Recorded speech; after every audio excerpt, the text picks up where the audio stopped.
right, folks, welcome back to the Knives Fast channel. That's off the screen. They can't even read it. What are you doing? All right, so this is going to be a fun one. Titanium Fire. These are two epic knives that are absolutely fantastic from Ferramonster and Ketuo. Now, one of these is going to be a kind of a full overview, and one of these is just going to be kind of a quickie here to show you an update on a knife we've already reviewed like, I don't know, 3 or 4 times. This is the Ketuo Griffin V3. Now, there was the V1, which I think was a plunge lock.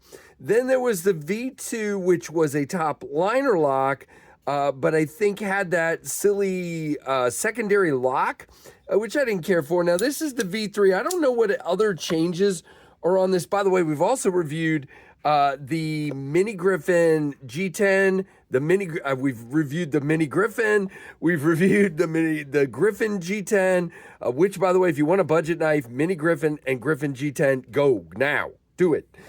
Fantastic budget knives, but this is the premium version. This guy right here is $250.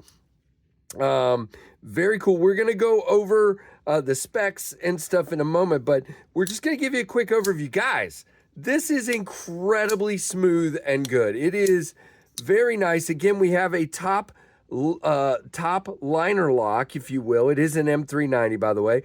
But in this case, they've made it so we can actually use the liner if you want. Works well. We don't have a pass-through, but you can get to it easily. There's plenty of room with the chamfers. So you can either flip it and use the button to close it. You can use the liner if you'd like. It has a back flipper with jimping. It has a front flipper with jimping. It has a hole. You can thumb flick it from the hole. It is a wonderful fidget knife. It is on bearings, as you can see. Don't let it bounce back like I do, because I'm like terrible at this, but there you go. Very, very cool. Now, it does come way out. It is dead center. Beautiful titanium, gorgeous carbon fiber inlay, marbled, reversible clip with a filler tab. You do have a big old lanyard hole in the backspacer, 4-finger grip back here, 2 here, 2 here, and you can choke up. Now, the choil is square. You guys know my opinion on that square choil. I just stay back here. I don't care for that choil. If I want to choke up, I'm coming on the flipper tab right there. You do have a harpoon here or a thumb ramp. The thumb ramp is your friend, in my opinion. Sorry, I was getting a piece of cardboard. That was awkward at best. It is a great cutter, fantastic cutter.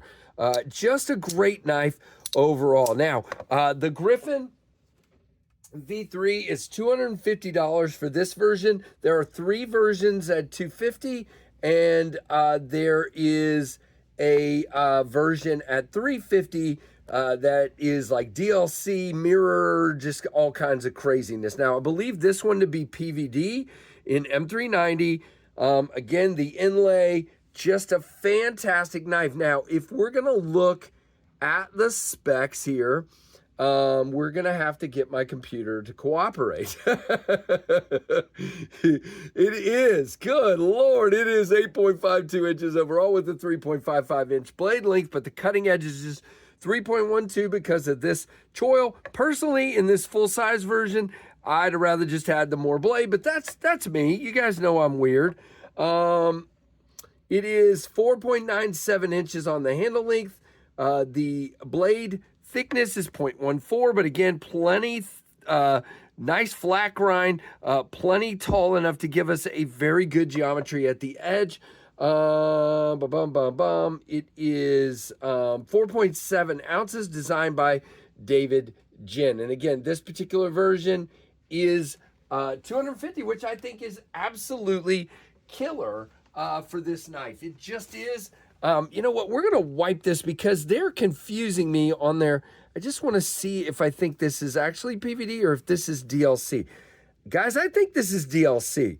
The listing is very confusing, so I'm not sure, but if this is DLC for $250, that is excellent. Sorry, I can't give you a definitive answer. The way they have it listed, it lists all 4 blade finishes in the one listing, so it doesn't tell you which one this is, which is really odd. But very nice. And again, you get a real detent because of the top liner lock. It's a ball detent. It is absolutely killer. All right, that's enough time on that one. Now let's jump in to the Ferramonster Chroma. Now the Chroma is a brand new version, a brand new model. There are 4 versions of these. Unfortunately, at the time of the recording, these are all sold the stink out. That's what happens when I get to look at these in a pass-around group, even though I get to be first. Kevin sees them first. Sometimes they sit on his desk for a little while, and then by the time they get to me, they're sold out already. But I am pretty sure they're going to do more. Now, these are in LMAX, guys. You have these kind of external studs in the purple here. You have a gorgeous milled handle. It is contoured and has chamfers. So, feels wonderful in the hand. Even at a 4 little tiny knife, I still get a 4-finger grip. I actually love having that external stud to kind of rest my thumb against in this grip, and it is a Slicey McSlicerson. Very, very nice indeed. No issues there. You have a machine satin on this one. Beautiful purple accents. It is a frame lock with a nice pass-through to your lock bar with a chamfer. Works like a charm. It is a frame lock with a lock bar insert. We're locked up. Oh my goodness, we're locked up at about 25%. And we are dead centered all the way out. Great detent. No issues there. Can I middle finger flick it from the stud? Yeah, I'm having a hard time getting my finger in the right place because it's such a small knife, but yes, I can. It's just not super easy for me.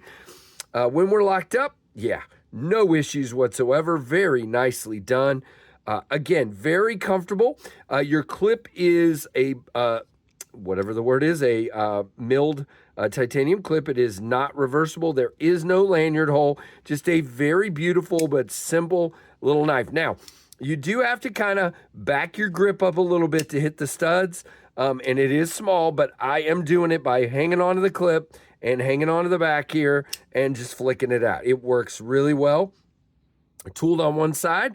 It is on bearings. You can see quite a dropper. Very smooth indeed. Now, this guy, when they are available, is only $215. Are you kidding me? No wonder they're sold out. There are 4 versions. Looks like black on black with bronze hardware, which is my favorite look of this one. Beautiful. There is like a bronze with bronze hardware, black, and a bronze stud, and there is a silver on bead blasted all the way around, and it looks like satin. And they were all $215, guys. How insane is that? I mean, come on. Now, unfortunately, they're gone. If I find a link before I post this where they're available, I will share it. But at this moment in time of recording it, they're not available. Now, they are only 6.85 inches overall with a closed length of 3.9. The blade length is 2.95. The blade thickness is 0.13. Comes down nice and slicey. 2.61 ounces.